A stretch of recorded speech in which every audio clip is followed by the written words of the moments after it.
If you've ever returned from a stunning high-end family trip feeling secretly exhausted, I need you to know it wasn't your fault. It was likely your accommodation strategy. Welcome back to Mommy and Me Travel and Luxury. You are here because you are trying to blend calm, luxury travel with meaningful learning. When we are in travel mode, our ultimate goal is the protection of our peace. And the single biggest decision that makes or breaks that peace during luxury homeschool travel is where you sleep. When you are designing a life of luxury homeschool travel, one question inevitably becomes the centerpiece of your planning spreadsheet. Where do we stay? If you browse travel forums or talk to other moms, you will see a constant, almost exhausting debate. Half the world insists that five-star hotels are the only way to protect your peace. The other half swears that renting a private home is the only way to actually immerse your family in a culture.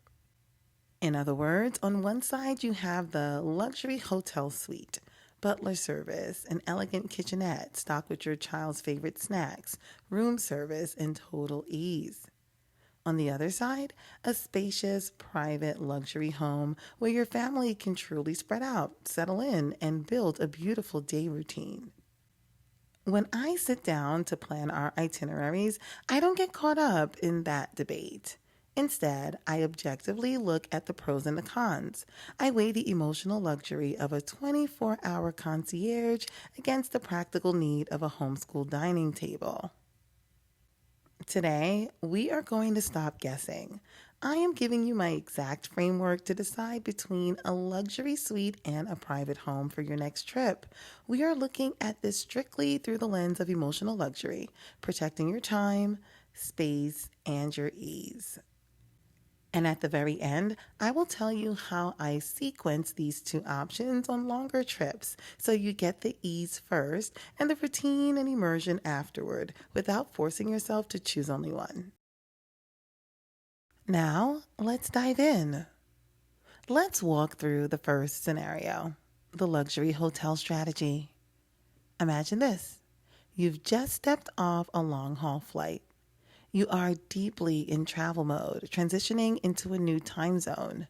You ride the elevator up, tap your key card, and push open the door to a suite that has already been meticulously prepared for you. The living area is softly lit. You aren't walking into a cramped room with two beds shoved together. There are separate, distinct bedrooms. There's a beautifully appointed sitting area, and tucked neatly along one wall is an elegant kitchenette. The suite isn't just beautiful, it's entirely functional for our lifestyle. There is a proper dining table, a plush couch, and enough floor space that your child can move freely without you ever tripping over a suitcase. In a true luxury suite, your in-room life is gently supported from the second you arrive. Because you communicated with the hotel beforehand, you aren't hunting for groceries on day one. You haven't added find a supermarket to your mental load. Instead, your butler or concierge has already stocked the kitchenette with kid-friendly drinks, bottled water, and local snacks. There is a simple tray of fresh fruit waiting on the counter. And this matters because managing the mental load of global education for your child is a heavy lift. As mothers, we are carrying the logistics, the curriculum, and the emotional well-being of our children across time zones. That is why I define emotional luxury as time, space, calmness, and ease. And there is a very specific scenario where the hotel delivers this perfectly. Here's what people forget. Besides a suite, there are also villas available at some hotels as well. Options that can give even more space than a suite while still keeping the same effortless convenience. This I like. So now let's widen the scene. Think about arriving at a sprawling oceanfront pool villa, and this is similar to an incredible property that we experienced while we were in Zanzibar. From the moment the car door opens, you are enveloped in absolute ease. The porter whisks away your luggage. Your butler is already expecting you. You are not figuring it out. You're just landing. You step into a space that feels like a private home, but with none of the responsibilities. A shaded patio, a private pool just steps away, a dedicated workspace that instantly becomes your homeschool anchor, an actual desk, good lighting, and enough quiet to protect your child's focus. Room service is just a button away. Housekeeping quietly resets the space. A concierge is available to arrange a private car without you negotiating anything in a new time zone. And because the environment is doing the heavy lifting for you, your nervous system can finally unclench. Within minutes of walking into our villa, the space absorbs our travel fatigue because we have immediate room to breathe and zero chores waiting for me. My little one can sit down at the desk and move right into her daily 30-minute reading routine, which can be in either English or Spanish, but not before she jumps on the bed. And while she reads, I finally have the space to just sit, breathe, and release the mental load of travel. This is where the magic of the hotel strategy shines for homeschool travel. Hotels offer unparalleled convenience and security. There is housekeeping staff that magically resets your living space twice a day. There is room service available at 2 a.m. when jet lag wakes up your child and they are suddenly starving. That is the quiet promise of this option. Whether it's a suite or an upgraded villa, you arrive and the space asks absolutely nothing of you. It simply receives you, offering immediate ease and the ultimate luxury of time. When you're looking at your family's itinerary, the immediate instinct is often to book that five-star luxury hotel or even an expansive pool villa because, on the surface, it feels like the most seamless way to protect your peace. On the pro side, hotels offer unparalleled, hassle-free service. There is immense emotional luxury in world-class amenities, prime locations, and top-tier security.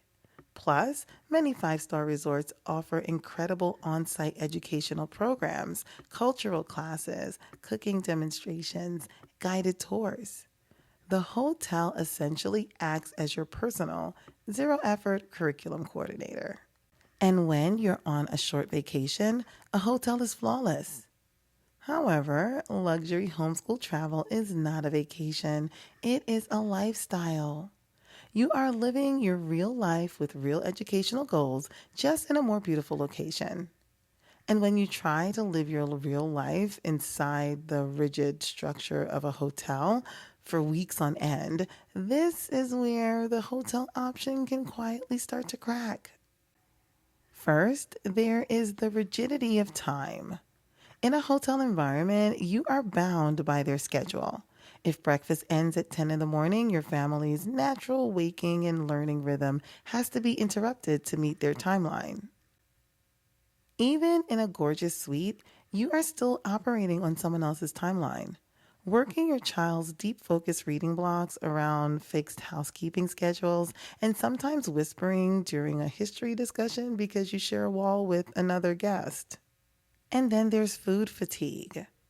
Having room service delivered to your villa feels incredibly luxurious for the first few days and maybe even the first couple of weeks, but after a few weeks, the exact same menu becomes incredibly monotonous.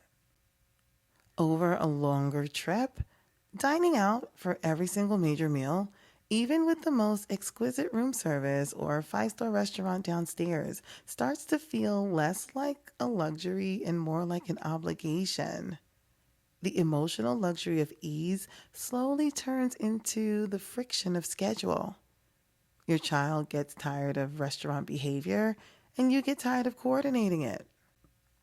Next, consider the kitchen space. Even the highest end hotel suites usually only offer kitchenettes. They are perfect for chilling a beverage, maybe having a couple of fruits, some drinks, but they are not a full kitchen.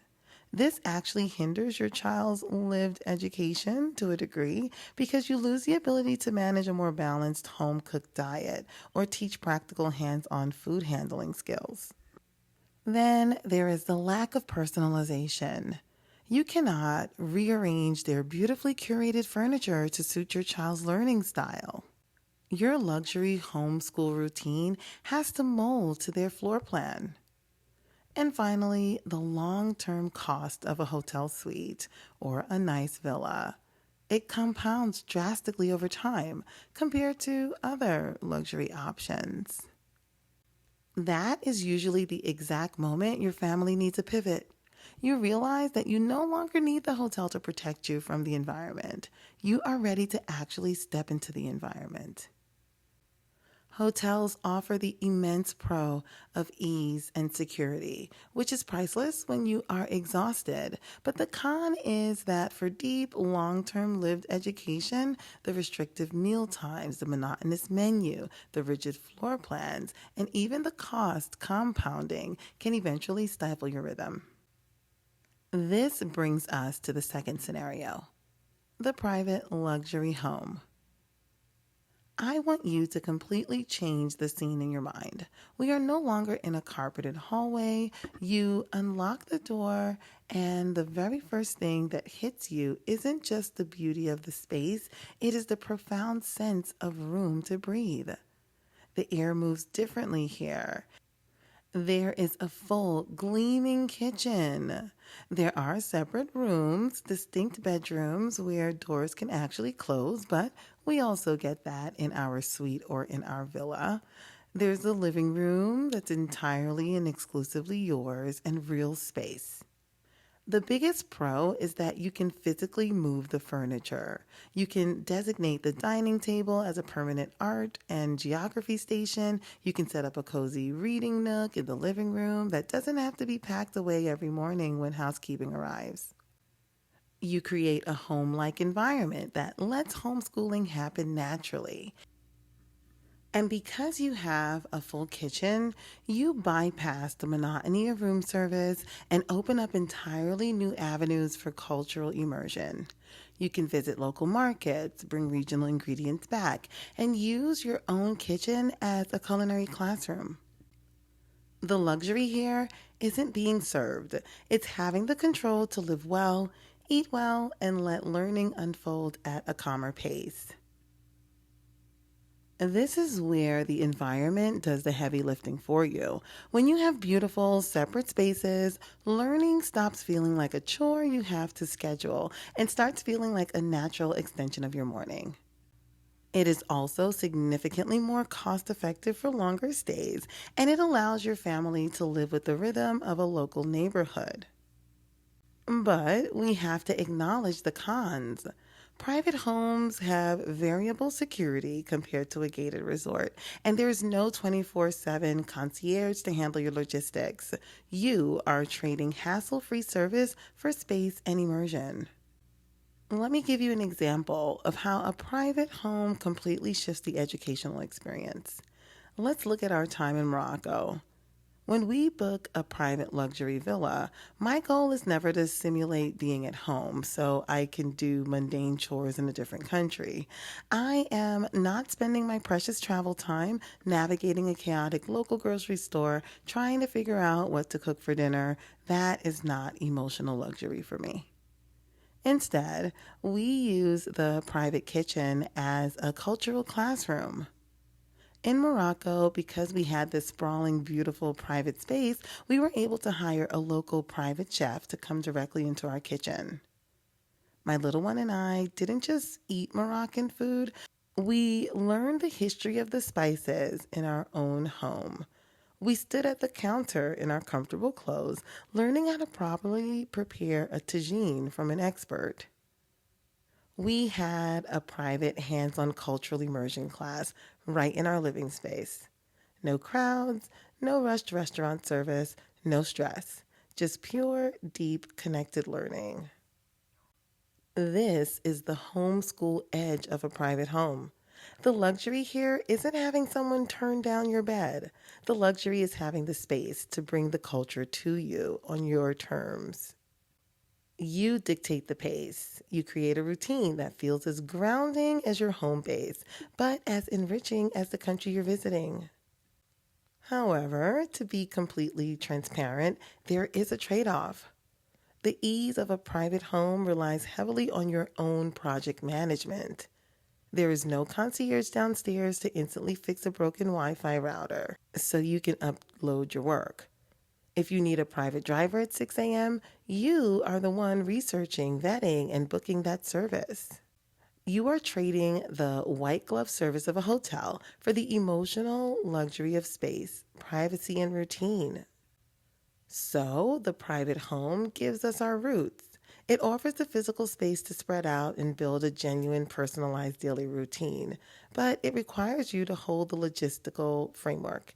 It is a beautiful responsibility, but it is still a responsibility. So, how do you make this decision for your family's next trip? I want you to run your itinerary through this exact checklist, not based on opinion, not based on what travel forums argue about, based on what your family actually needs.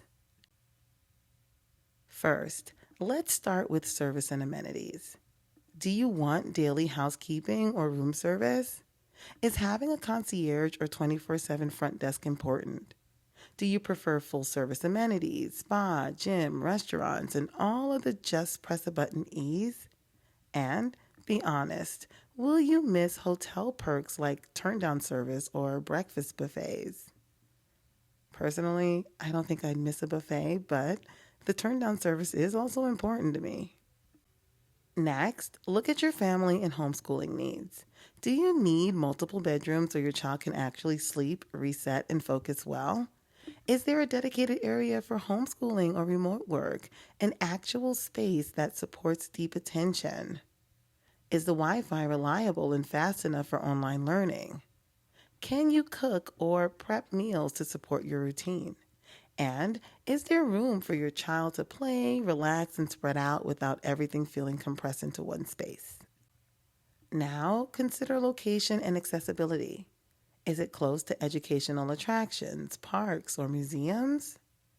Is the area safe, quiet, and family friendly? Are transportation options nearby and convenient so you're not spending your peace negotiating logistics every day? Now we weigh the luxury factors because this is still luxury homeschool travel. Does the property offer upscale design and decor? Are there luxury touches like a private pool, a high end kitchen, or a panoramic view? Are you getting more luxury value from a hotel or from a premium private home? And does the ambiance actually reflect the travel experience you want your child to feel? Of course, these are luxurious upgrades, so if they do not make you feel peaceful or ease, then they can very well be bypassed. But as we mentioned, it's completely up to you. And finally, practical considerations, the part that protects you from regret. Are there hidden fees like cleaning fees, resort fees, service charges? What is the cancellation or the refund policy? Are the reviews consistently high for cleanliness and service? And if you are booking a hotel, are you earning loyalty points or perks that actually matter for your family? Here is the ultimate verdict. Choose a luxury hotel if your family wants hassle-free service together with luxury amenities, security, and the peace of mind that comes with zero cleaning responsibilities. Choose a luxury Airbnb or private home if your needs include a spacious accommodation alongside deep cultural immersion and the convenience of a home-like environment that lets homeschooling truly breathe. So, we've looked at the effortless white glove service of the luxury hotel, suite, or villa, and we've explored the expansive grounding routines of the private luxury home. If you are sitting there with your itinerary wondering which one to choose for your next month-long luxury homeschool travel experience, I have a beautiful secret for you. You do not have to choose. Over the years, acting as the project manager for our global education, I developed a way to sequence both options in a way that completely eliminates the friction of each one. When my little one and I travel, we operate in a three-mode system: a home-based mode, a travel mode, and a re-entry mode. When we board that flight, we enter travel mode. The only objective is the protection of our peace. So when we land in a new time zone, we never ever go straight to a private home. Instead, for the first 3 to 4 days of any major trip, we book the luxury suite or the villa, depending on where we are. We let the hotel absorb the shock of the transition. I don't want to think about where to find breakfast when my daughter wakes up at 3 a.m. I want to press a button and have a pot of hot tea and fresh pastries, chocolate or strawberry milk brought to the room. I want the butler to have our favorite snacks already stocked in the kitchenette. We use the hotel to gently land, to catch our breath, and to begin our bilingual reading routines without lifting a finger. Then, around day 7, when our bodies have adjusted and we're ready to truly immerse ourselves in the culture, we check out. We call a private car and we transition to our private luxury home for the remainder of our stay. We move from the ease of the suite or the ease of the villa to the roots of a private home. By the time we arrive at the house, we have the mental bandwidth to appreciate the space, to set up our homeschool zones on the balcony, and to perhaps invite a local chef into our kitchen. We are no longer asking the hotel to carry us. We're ready to actually live inside the destination. This sequencing honors exactly what you need, exactly when you need it. You use the hotel for adjustment and the private home for your routine and immersion. For longer stays, you don't have to choose between convenience and culture. You can beautifully layer them, so your peace is protected on arrival and your rhythm is protected for the weeks that follow. But there is one final piece to this puzzle, because true emotional luxury doesn't end when you board the plane home. I want you to picture this. The trip was a magnificent success. You've flown back, you've unlocked your own front door, and you're standing in your quiet foyer. And if you're British, foyer. The suitcases are sitting on the floor. This is the single most vulnerable moment for a mother's peace. The instinct, and which is usually the trap, is to instantly shed travel mode and aggressively snap back into home-based mode. You want to immediately start the laundry, open up the mountain of mail, and frantically restock your own kitchen. You feel the crushing weight of real life instantly rushing in to replace the calm of your trip. Stop. I mean it. Stop. Leave the suitcases in the hallway. We do not rush this transition. This is where we initiate the third phase of our system, which is the re-entry mode. Before a single piece of clothing is washed, before the reality of daily life takes over, I leave my bags. I make a cup of hot tea. As you can tell, I love tea. And I walk directly to my home office.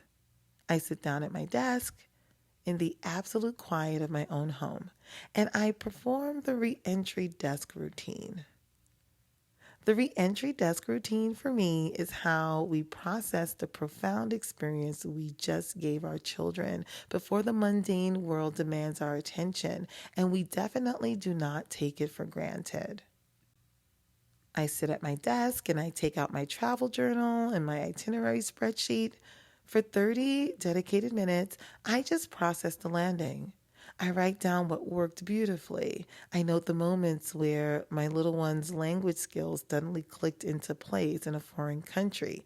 As you may know, we try to learn some of the language of the target countries that we visit, so language is always a part of our journey. I write down the friction points. Maybe a specific tour wasn't worth the energy. I officially close the loop on the project management of my trip. This quiet desk routine is an act of deep self respect and gratitude. As mothers curating these incredibly luxury homeschool travel experiences, we give so much of our mental and emotional bandwidth to ensuring our children's horizons are expanded. If we don't take a moment to sit in the quiet and acknowledge the beautiful work we just completed and be grateful for the experience to actually do it, the exhaustion of travel will overshadow the joy of the memories. Give yourself the luxury of a slow landing. The laundry will wait, the meal will wait. Sit at your desk, close the chapter properly, and let the beauty of what you just accomplished settle into your spirit.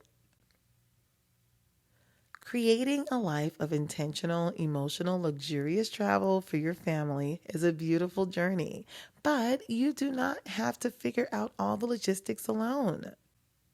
If this approach to travel and education resonates with you, if you're looking for strategies that prioritize your peace just as much as your child's learning, I would love for you to subscribe, follow, and join our community here. Until next time, protect your peace, trust your vision, and travel beautifully. I will see you in the next episode.